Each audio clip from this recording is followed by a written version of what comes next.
Selamat pagi untuk kita semua. Terima kasih atas waktu dan kesempatan yang diberikan kepada saya. Perkenalkan, nama saya Benedikta Yoganau. Saya akan mempresentasikan hasil diskusi dari kelompok 2. Sistem pendekatan dan fungsi manajemen. Sistem manajemen. Manajemen Bapak atau paternalistic management adalah setiap usaha dan aktivitas organisasi para bawahan atau pengikut selalu mengikuti jejak Bapak. Kelebihan, apabila Bapak dalam proporsi yang benar, maka pekerjaan dengan cepat dikerjakan sehingga tujuan tercapai baik. Kekurangan, yang pertama, jika tidak benar, maka perusahaan akan hancur. Yang kedua, kemajuan organisasi terbatas. Yang ketiga, apabila terjadi pergantian pemimpin, maka pemimpin baru sulit bekerja. Selanjutnya, manajemen tertutup atau closed management, yaitu manajer tidak memberitahukan atau menginformasikan keadaan perusahaan kepada para bawahannya. Kelebihannya yang pertama, kerahasiaan dan keadaan perusahaan terjamin. Yang kedua, proses decision making cepat. Kekurangannya yang pertama, para bawahan tidak mengetahui keadaan perusahaan. Yang kedua, problem dan solusi perusahaannya hanya dihadapi manajer. Yang ketiga, tidak ada kaderisasi. Yang keempat, apatisme bawahan.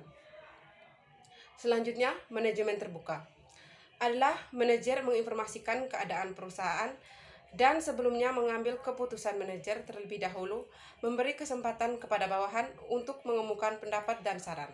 Kelebihan yang pertama, para bawahan ikut serta dalam persoalan yang dihadapi perusahaan. Yang kedua, bawahan mengetahui arahan perusahaan jadi tidak ada keraguan. Yang ketiga, partisipasi tinggi dari bawahan. Yang keempat, kaderisasi berkembang. Yang kelima, kompetisi yang sehat. Yang keenam, kerjasama yang harmonis. Dan yang ketujuh, solidaritas sesama anggota perusahaan. Kekurangannya adalah 1. Proses pengambilan keputusan lama dan bertele-tele, biaya yang dibutuhkan banyak. Yang keempat, rahasia perusahaan kurang terjamin. Selanjutnya, wibawa manajer berkurang. Selanjutnya, manajemen demokrasi.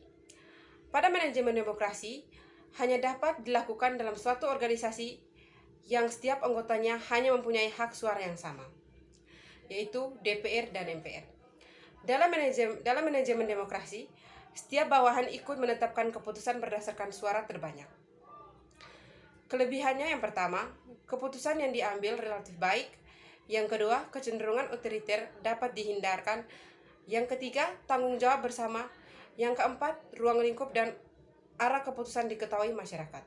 Kekurangannya yang pertama, biaya besar. Dan yang kedua, tirani minoritas dari para anggota.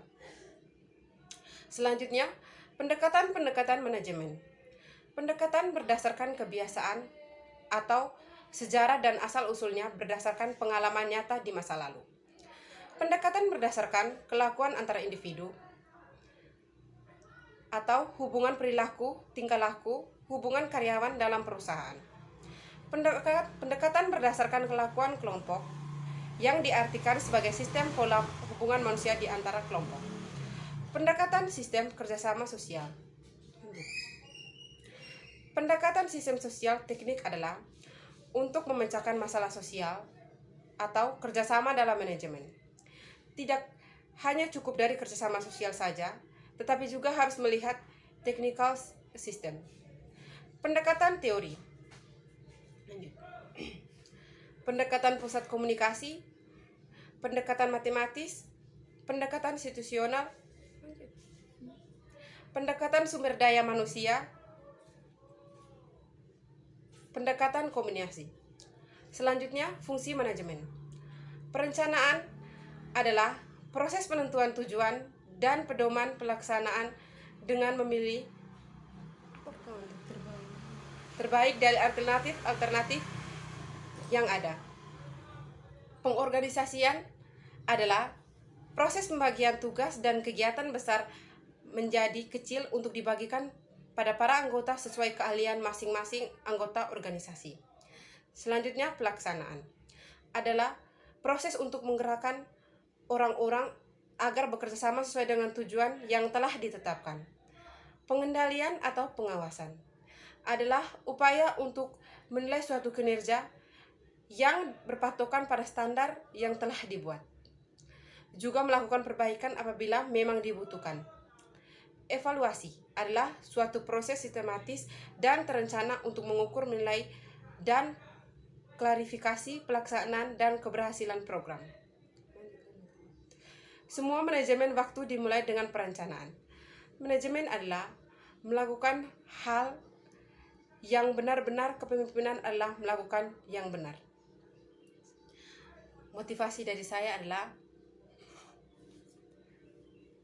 tetaplah berjuang.